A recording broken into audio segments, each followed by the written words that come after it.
Fatos surpreendentes do além aterrorizam diversas pessoas pelo mundo, deixando até os mais céticos perplexos com os acontecimentos vivenciados. Esse relato é sobre um desses fenômenos. Muitos começam as suas histórias com "eu sempre acreditei nisso" ou "eu nunca acreditei nessas coisas, até que aconteceram comigo". É um bom jeito para se começar. Porque se eu te disser que eu sempre tive um interesse descomunal no paranormal, alguma coisa em você não vai acreditar no que eu tenho para te contar. Mas eu te peço para acreditar em mim. E apesar de você não me conhecer e provavelmente nunca me conhecerá, o que eu tenho para relatar é real. Depois de um divórcio um pouco doloroso, eu me mudei com minha mãe para São Paulo, uma cidade que acabou me encantando e cativando meu coração. Nós nos mudamos para um apartamento lindo e maravilhoso. Ele é grande, com portas pesadas e de madeira maciça, janelas compridas e altas, assim como o teto. Mesmo no meio da noite mais escura, ele é claro e arejado. No momento em que nós entramos, eu senti uma presença. Eu sabia que tinha algo nele. Depois de um pouco tempo, isso foi comprovado. Era uma massa ausente de luz, grande e volumosa, que parecia sugar o ar sempre que estava em algum quarto. Eu geralmente ouvia.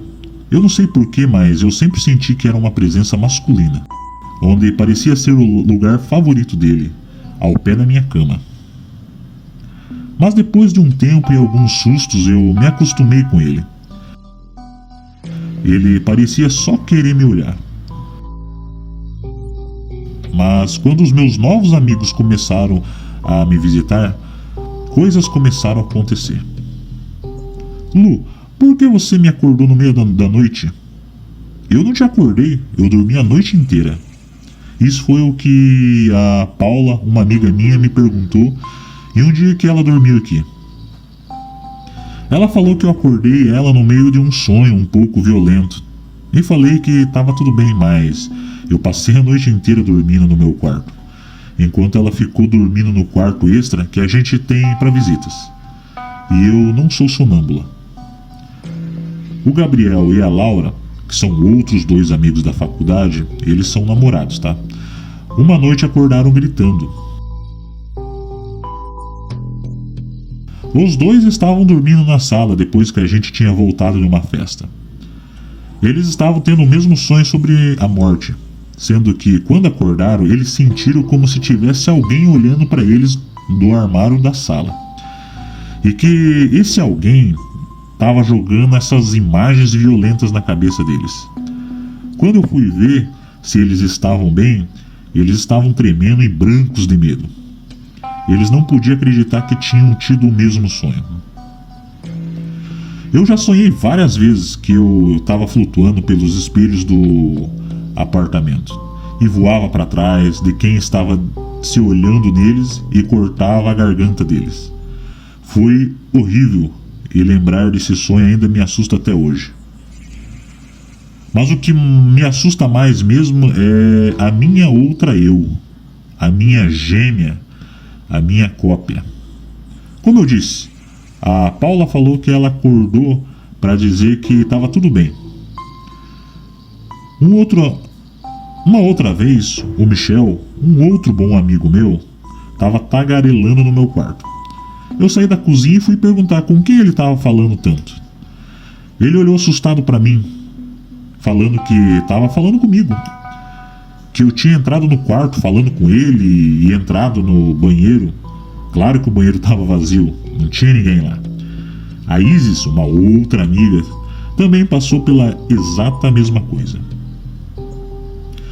Ela estava no meu quarto e eu estava na cozinha. Então eu vi ela passando pela porta, indo em direção à sala, falando pelos cotovelos, e de repente ficou quieta. Quando eu saí da cozinha para ver o que tinha acontecido, ela falou que eu entrei no quarto, falei com ela e saí e fui para a sala. E ela veio atrás. Só que quando eu chego na sala, eu não estava mais lá. E a sala não tem ligação nenhuma com a cozinha. O Michel, a Paula e a Isis se recusaram a dormir aqui no apartamento de novo.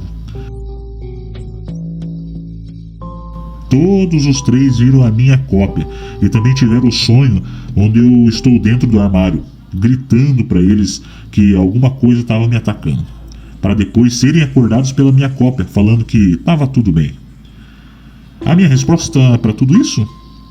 Eu tive um colapso nervoso no meu quarto depois do divórcio dos meus pais e ter me mudado para uma cidade nova e gigantesca e mudado completamente a minha vida. Eu acho que isso ficou de algum jeito preso lá dentro. E às vezes isso tudo sai para passear, como se fosse uma gravação minha. Ela não te machuca, mas perturba os sonhos. Eu tentei exorcizar o quarto, fazendo purificação dos elementos, água, ar, terra e fogo, mas ela ainda continua por aqui. Talvez ela seja a minha loucura, se esse for acaso. Eu sou muito grata por ela não estar mais em mim.